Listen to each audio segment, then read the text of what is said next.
All right, we're going to do this real quick. We're going to take a look at the major things of the 1980s. And I'm going to go through this rather quickly.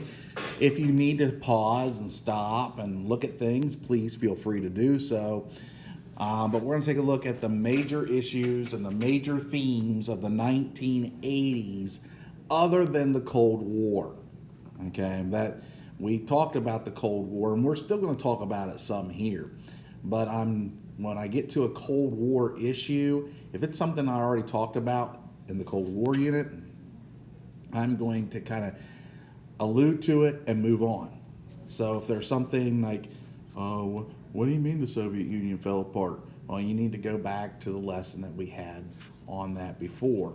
However, let's just jump right into it. What are the major themes of the 1980s? What makes it distinctively different than the decades of the past? And what you have to understand is from the time of the Great Depression until 1980, most of the presidents were Democrats.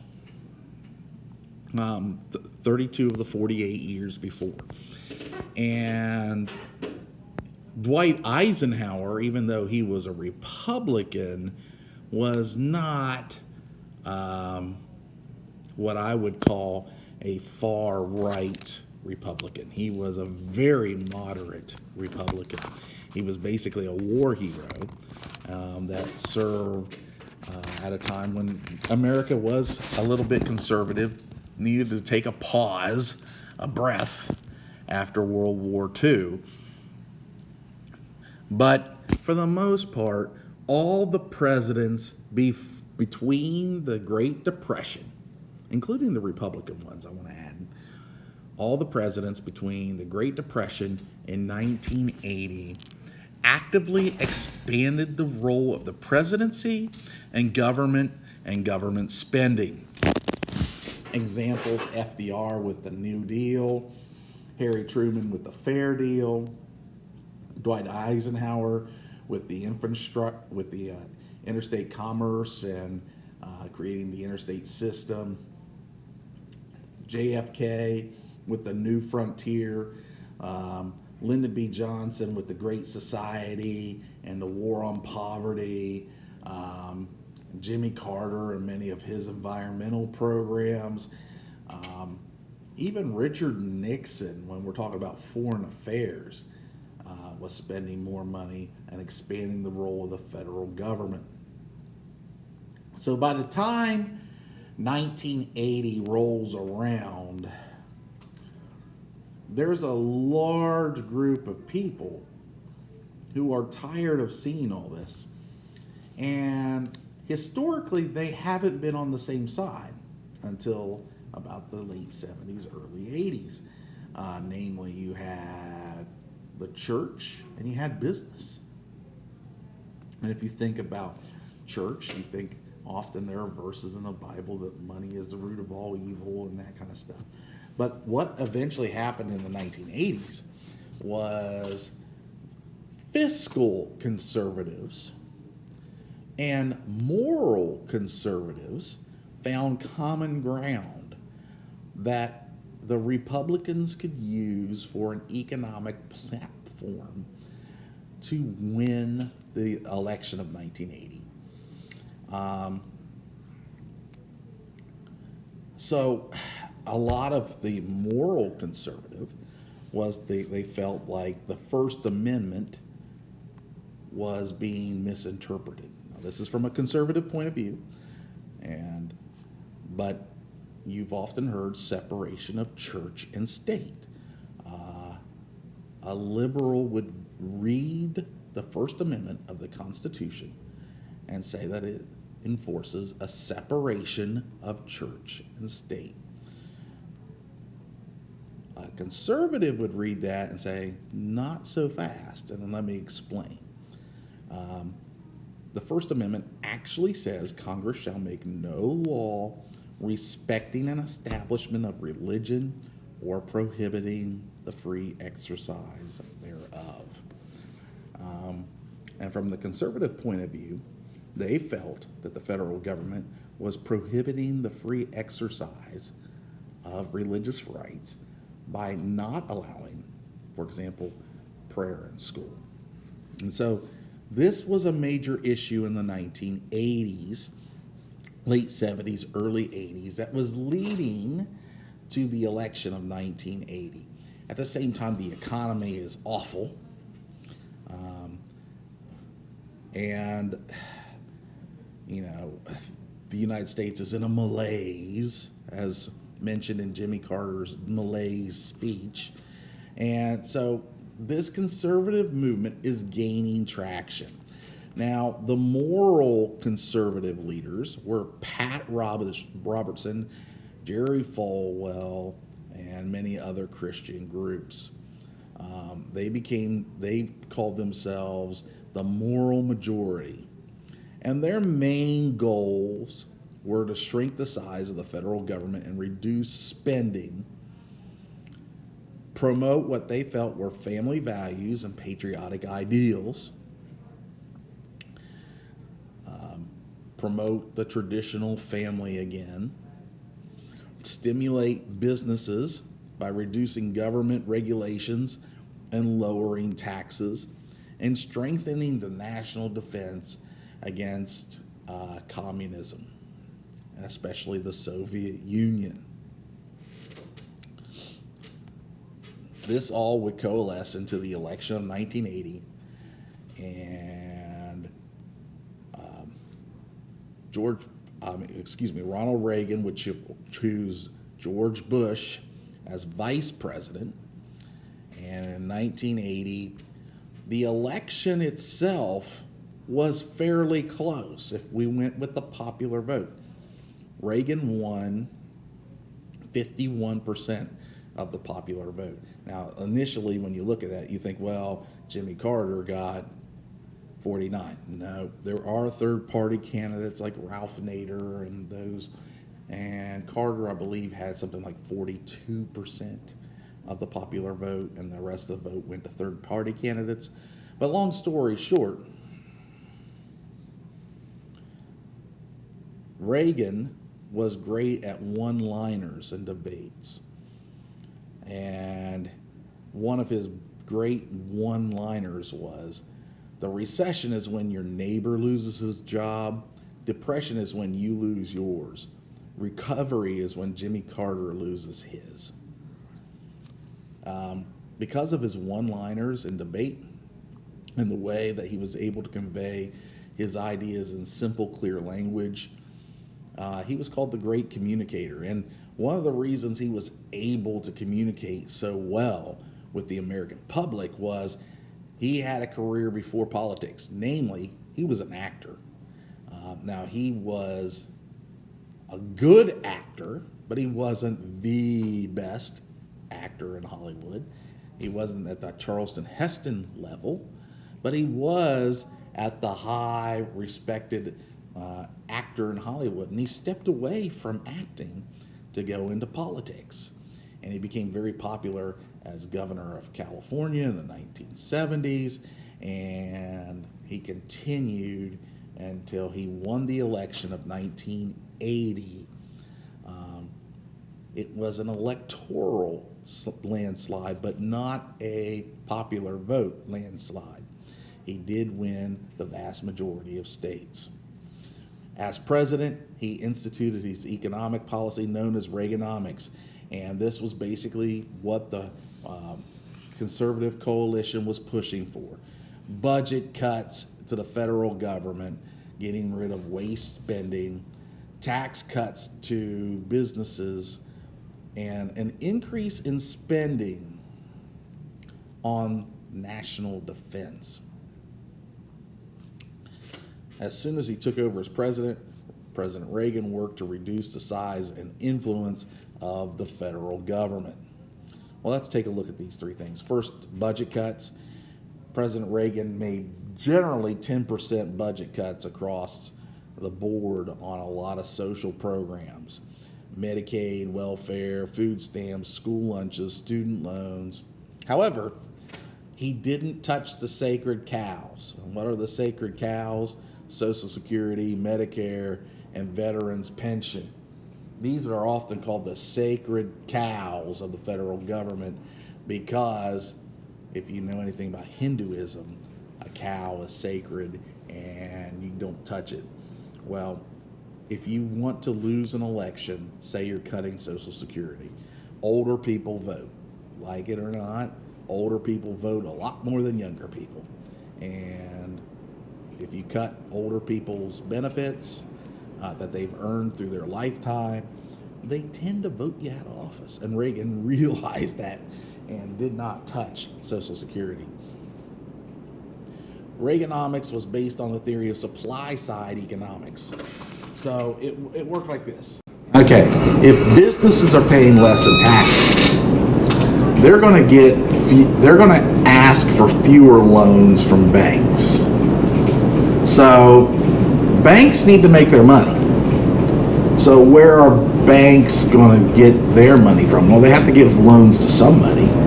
So instead of banks investing in businesses, they're going to invest in people who want to buy things like a car, a house, a boat, those kind of things. And of course, when people buy those things, it supports those businesses. And then the businesses are making more money. And then when they make more money, the businesses are going to hire more people, which is going to take more people off unemployment, which is going to bring more money into the supply side of the economy. And by doing so, the Great Recession of the 70s could be ended by priming the pump on the supply side. In the 1980s, this definitely worked. This worked in the 80s. It was tried again in the 2000s. We'll talk about that. But it was definitely successful in the 1980s. By 1984, the income tax had been lowered by 25%. Meanwhile, while most things were being cut, there was one place where spending was increasing, and namely that was national defense. You had the Strategic Defense Initiative, SDI, but the press didn't call it Strategic Defense Initiative. They called it Star Wars. And basically, it was a defense system that, in theory, would be able to shoot from satellites any incoming nuclear missiles to the United States. Shoot them and have them explode in space rather than over a U.S. city. How effective this was is debatable. Okay? Fortunately, we never had to put it to the test. But what it did do is it shifted the power of the arms race heavily to the American side. And to counteract this, the Soviet Union would have to invest in their military defense initiatives. And since they were going to invest a lot of money there, they weren't going to be able to afford to invest money into spreading communism. And eventually, according to Reagan, this would cause a collapse of the communist system from within. By the way, he was right. All this would not have happened, though, if John Hinckley Jr. would have been, I hate to use the word successful, on an assassination attempt, but I don't know how else to say it. Hinckley shot President Reagan and 4 other people on March 30th, 1981. Hinckley was a deranged man, mentally ill, and he thought the assassination would impress a young actress that you guys probably even know today as an older lady named Jodie Foster. Jodie Foster had nothing to do with him, but that's beside the point. That was his reasoning. When you're talking about mentally deranged people, logic isn't always logical.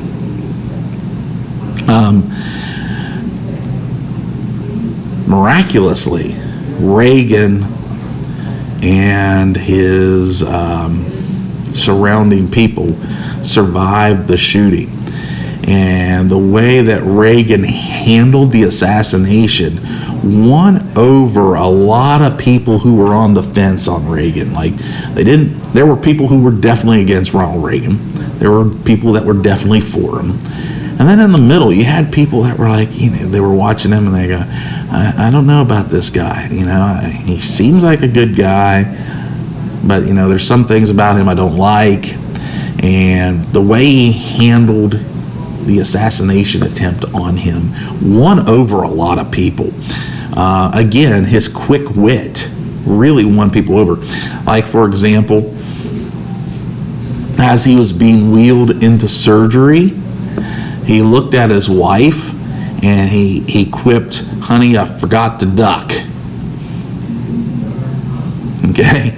And that was a line used by Jack Dempsey in the 1920s when he got knocked out one time, or knocked down one time. "Honey, I forgot to duck." And he did it as a joke. Now, this is a man who, at that moment, his life is on the line, and he's joking with his wife, like everything's going to be all right. And then, when they close the door, he looks at the doctors, and this was reported later. He looked at the surgeons and said, "I hope you fellas are Republicans," before they put him unders to give him surgery. And, he did that as a joke to loosen people up, not to knock them for being not Republicans or Democrats or whatever. He just basically did that to loosen things up. And the people who were in the middle that really weren't quite sure about Reagan, he won them over. He continued to do this through his first term, stuff like that. Going back to the assassination attempt, James Brady was shot in the head from close range, and he did recover, but was permanently disabled. In the early 90s, there was a gun bill that was pushed through with his name called the Brady Bill. We'll talk about that at another time. Tim McCarthy was shot in the chest. He made a full recovery. And police officer Thomas Delante was shot. He was shot in the neck. He would also make a full recovery. Now, despite all this that I'm telling you about Ronald Reagan, the first year of his presidency was tough. The country was in the midst of its worst recession since the Great Depression when he was elected. And it continued until November of 1982. By November of 1982, he's a year and a half into his presidency. It's a hard time in the United States at this time period. But by 1983, his philosophy is finally starting to prime the pump. People are feeling more secure at their jobs now, and they're beginning to take out loans to buy things. And with lower interest rates and lower inflation, people felt more secure to make investments long term. This philosophy of trickle-down economics, where lowering income taxes on businesses would eventually trickle down to people, was an important part of the rebirth of the economy in the 1980s.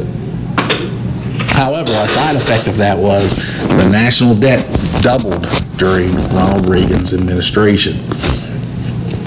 He was able to get conservative members put into the Supreme Court with Sandra Day O'Connor, Antonin Scalia, and Anthony Kennedy. And I'm going to throw this out as well. His successor, which would be George H.W. Bush, George H. Bush would then have Clarence Thomas put into the Supreme Court as well. So this was an important time period for the conservative movement in the Supreme Court. Reagan also emphasized deregulation.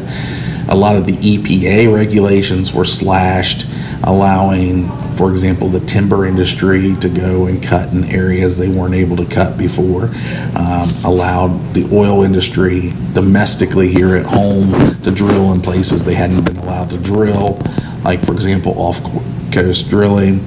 He deregulated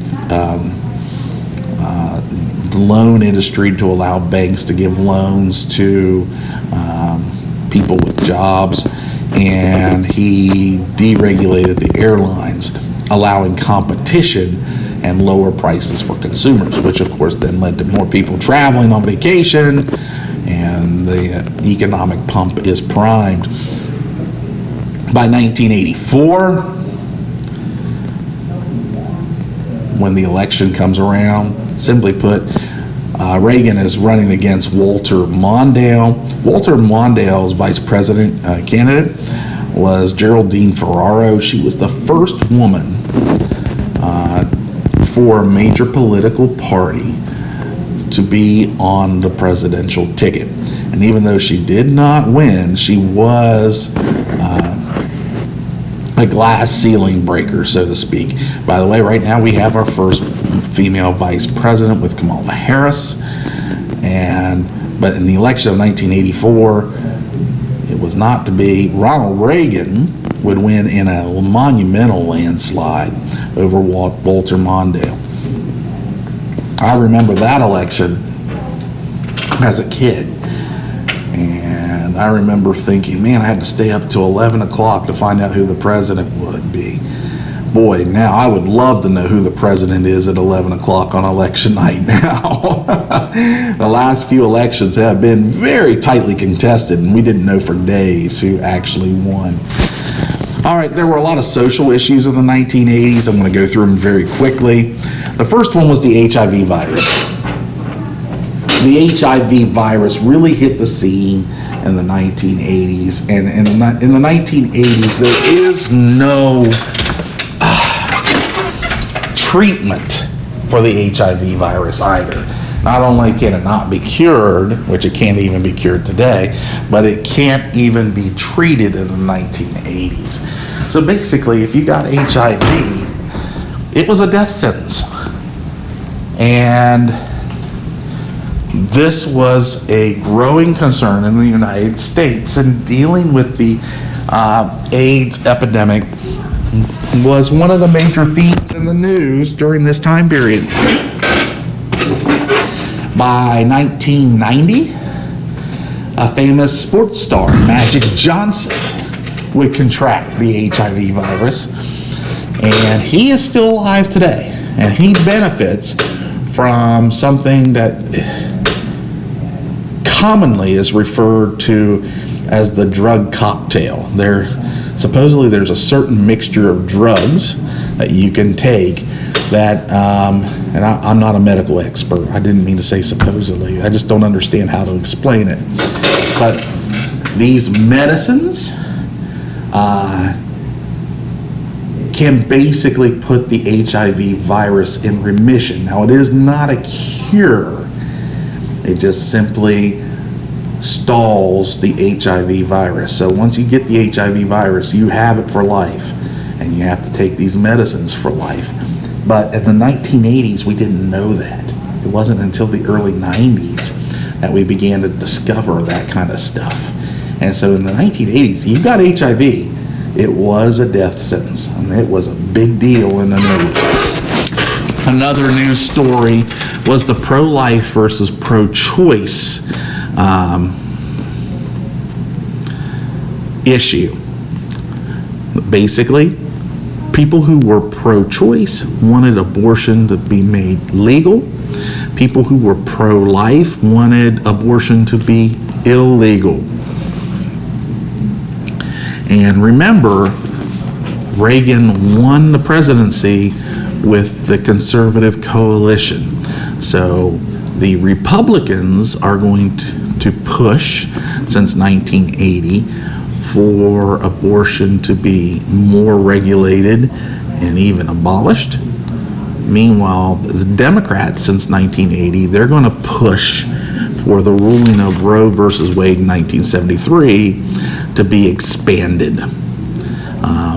1973, Roe versus Wade, the Supreme Court verdict rules that abortions in the first trimester were legal and are protected by a woman's right to privacy and a woman's right to her body.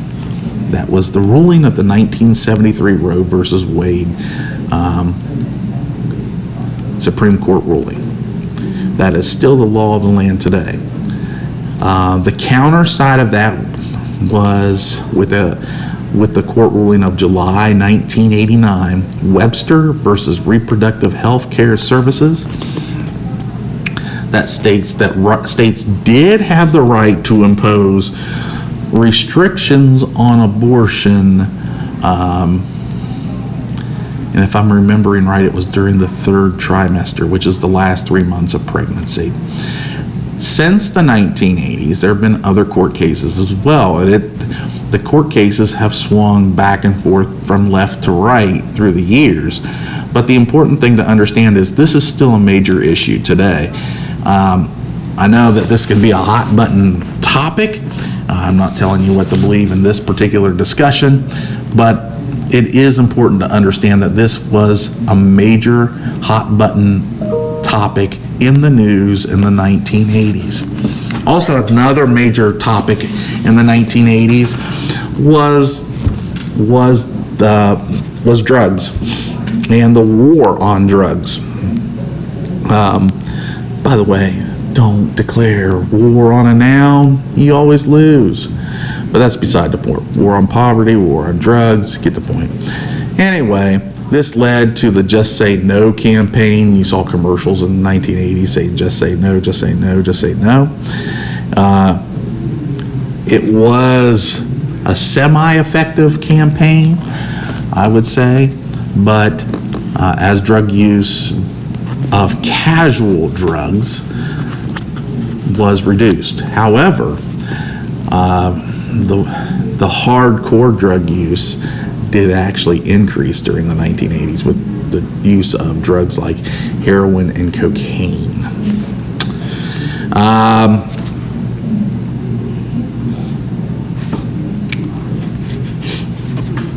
1983, the Federal Commission report, A Nation at Risk, was a major deal. It was basically saying that the school system was failing its students, and by the time President Bush, the first Bush, becomes president, he's going to announce an education plan known as America 2000. His son would expand on this policy after his election in 2000, and that would be called No Child Left Behind. We'll talk about that more when we get to the 2000s, but it all goes back to this Federal Commission report, A Nation at Risk, in 1983, and so that was a major news story as well. Inner city decay was a major issue in the 1980s. By the way, a side effect of that is it did lead to a style of music called hip hop or rap, but it talked about the burden of high unemployment and the condition of the ghettos of the United States in the 1980s. Women's rights was still an issue, and in the 1980s you had something called the glass ceiling, where many women did not get paid the same as men for the same job. Even though it was illegal to do that, it still happened.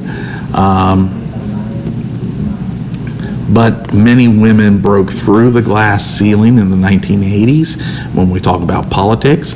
Examples are Geraldine Ferraro, Elizabeth Dole, and Margaret Heckler.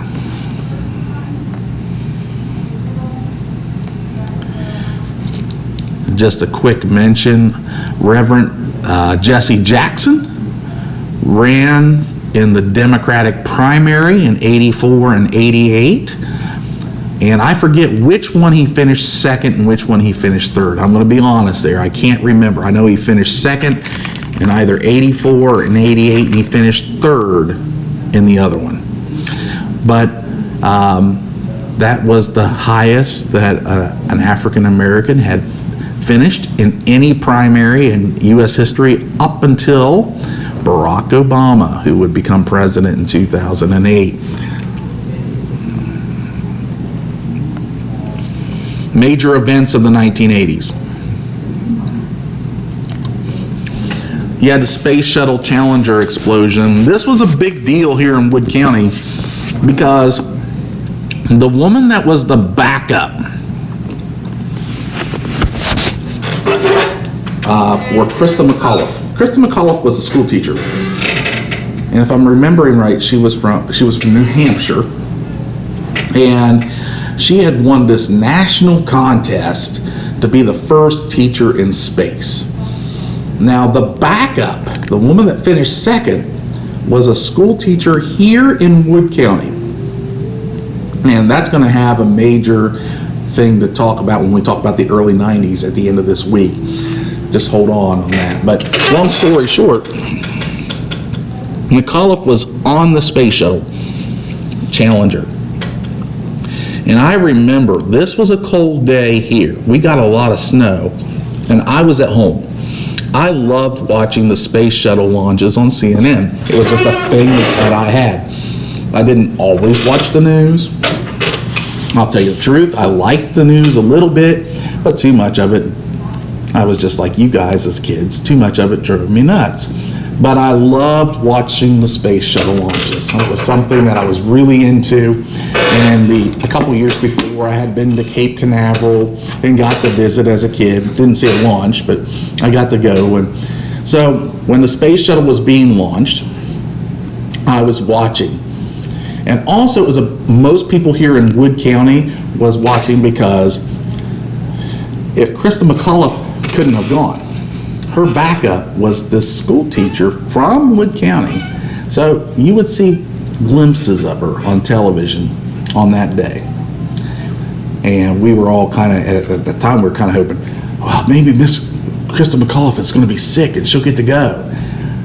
Well, Krista McAuliffe wasn't sick, and now we're glad that she didn't get to go, the backup, because 72 seconds into the flight, the Challenger exploded. And it all had to do with the extreme cold that was overnight, and it caused an O-ring to freeze so that when the booster disengaged from the space shuttle, it caused an explosion.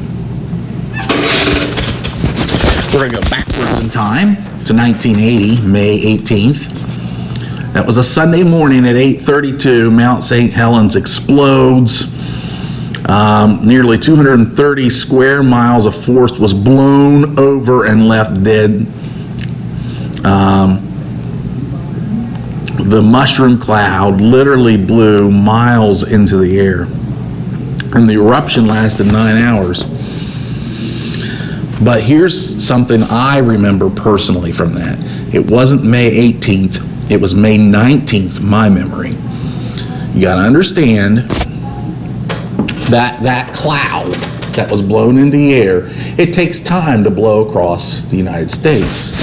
And it may have even been May 20th, but when I remember when that cloud came, it was over top of us. Now, by the time it got to us, it had blown 2,000 miles at that point from the West Coast to what is West Virginia here. So it wasn't thick like you're seeing in this picture, but it was definitely a hazy, cloudy day. You could smell the ash in the air. You could smell it. Even 2,000 miles away here in Parkersburg. Look at Mount St. Helens before the explosion and after. By the way, Mount St. Helens is still fairly active. And it gives some rumblings every once in a while to an eruption. So geologists are watching it fairly tightly. Another major issue was the Exxon Valdez spill. where about 11 million gallons of petroleum went into the sea. If you want to learn more about this, I would definitely say look it up. But it led to an investigation. Basically, the person driving the tanker was drunk. And so this led to greater regulation on how tanker drivers were watched. Again, one of the major themes was the Celtics versus the Lakers. Magic Johnson won 5 NBA titles in the 80s, and Bird won 3. And of course, I already told you about the HIV.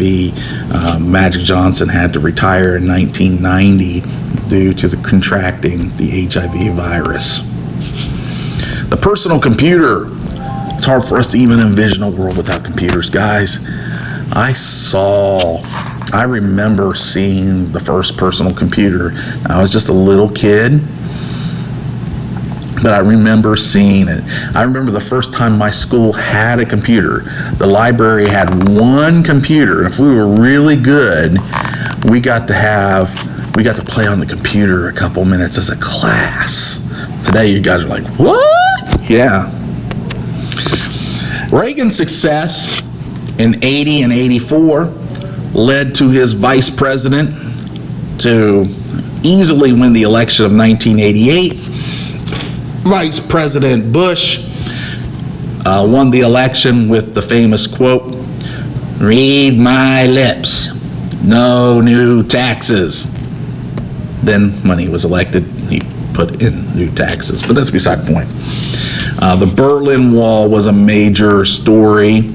The fall of the Berlin Wall in 1989, and in 1987, Reagan's speech about Mr. Gorbachev tear this wall down was a major news story. Again, we've already covered most of that in the Cold War unit, but something I do want to go over is on December 25th, 1991, even though we mentioned this in the Cold War unit, the Soviet Union will split into 15 countries.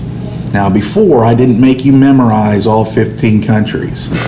I'm telling you now, you're going to have to know them. You need to know them, so get your paper and pencil out and write these down. The former Soviet nations are Estonia, Latvia, Lithuania, Russia, Moldova, Belarus, Ukraine, Georgia, Armenia, Azerbaijan, Kyrgyzstan, Kazakhstan, Uzbekistan, Tajikistan, and Turkmenistan. It's easier to remember them geographically. So let's take a look at the regions of the former USSR. All right, so first you have the Baltic states. Look where Estonia, Latvia, and Lithuania are on this map. Those are the Baltic states. It gives you a better idea. The reason they're called the Baltic states, they are on the Baltic Sea. Then you have what I call the Chernozem states, Moldova, Belarus, and Ukraine. Of course, Russia is a big part of all of these, actually, but this is the breadbasket of Europe. This is where a lot of your crops are grown. Then you have the Caucasus. So look at this map again. Look at the Caucasus, Armenia, Azerbaijan, and Georgia. No, we're not talking about the state of Georgia. We're talking about a country called Georgia. There's a mountain range called the Caucasus there. By the way, if you are a white person, you are Caucasian. That is because people of white ancestry were originally from there. That's why they're called Caucasians. And then the Central Asian republics, I call them the stands sometime, but there's some stands, there's 2 stands that are not part of this because they were never part of the Soviet Union. But the 5 that were Kazakhstan, Kyrgyzstan, Tajikistan, Uzbekistan, and Turkmenistan. The fall of the Soviet Union led to the end of the Cold War, and George Bush, the first one, and the new Russian Premier Boris Yeltsin signed the START II pact that agrees to cut nuclear arsenals of the 2 nations by 75%. By the way, I want to throw this out as just a geography thing because it's something you do need to know. The Asian side of Russia is called Siberia. And though only 20% of the Russian population lives there, it's 78% of Russia's landmass. It is also 10% of the total land area of planet Earth. Most of it is uninhabited, but it is a very significant region. And during the time period of the Soviet Union, if you were in trouble, they would take you deep into the wilderness of the Siberia, and they would have prisons there with no walls or no fences around it. Instead, if you tried to escape on a winter night, they let you go because they knew you were gonna freeze to death. Yeah. All right. Of course, we mentioned the fall of the Berlin Wall, but also the Eastern Bloc countries of Europe also disavowed communism as well. Communism, the anti-communism movement of the late 80s also spread to China. However, that movement was not successful. And we don't really know all about this because the press of China is strictly monitored. But reports are as high as over 10,000 students were killed in the Tiananmen Square incident of 1989. One lasting image was this man standing in front of the tanks, and he is just known as Tank Man. We don't even know his name. There's a map of China and Taiwan. All right. The United States and Nicaragua and Panama sent American troops in against drug smuggling dictators. This also led to the Iran-Contra affair. In 1983, 9 Americans were taken by Iranian terrorists, demanding Americans certain things. A certain amount of money was given to Iran to get these hostages back, but some of that money wasn't funneled to Iran. It was funneled to the Nicaraguan Contras who were fighting against communism in Nicaragua. This became known as the Iran-Contra affair, and it was a big news story in 1987. Last but not least, I want to throw this out, the Persian Gulf War. And with the Persian Gulf War, again, we looked at this earlier, but there's a video clip that you're having to watch for my class. But that was a major news story as well. I'll let the other video clip really get into that.